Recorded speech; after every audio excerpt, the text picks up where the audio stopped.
বৌমা, তুমি আমার বড় ছেলেটার সাথে সারাদিন ঝগড়া করো কেন বলো তো? কারণ আমি আপনার ছেলের বউ, তাই। বউ হলেই ঝগড়া করতে হবে? তোমার ছোট যাকে দেখো, তোমার মতন সারাদিন ঝগড়া করে। দুজনের মধ্যে কত মিল, ওদের থেকে কিছু শেখো। মা, আমার কারোর থেকে কিছু শেখার দরকার নেই। কি গো, খেতে আসো। আরে গেলা লাগবে না। বৌমা, এইভাবে কেউ ডাকে? তোমার ছোট যাকে দেখো, নিজেই ডাকতে গেছে। লাগলো না।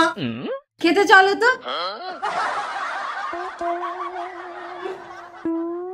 কি গো শোনো, আসার সময় আমার জন্য গোলাপি একটা লিপস্টিক আনবা তো। আচ্ছা ঠিক আছে। মা খেতে দাও তো। শোনো, আমার লিপস্টিক এনেছো? এই রে, ভুলেই গেছি। ও ঠিক আছে, কোনো ব্যাপার না, পরে এনে দিও। বলছি খেতে বসার আগে একটু ঘরে এসো তো, দরকার আছে।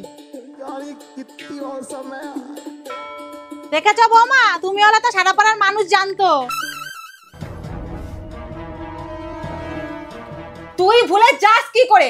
কই, খাওয়ার কথা তো ভুলিস না। আগে গোলাপি লিপস্টিক এনে দিবি, তারপর খেতে বসবি। চল হাট। বাইরে গিয়ে যদি মুখ দেখে কিছু বোঝা গেছে না।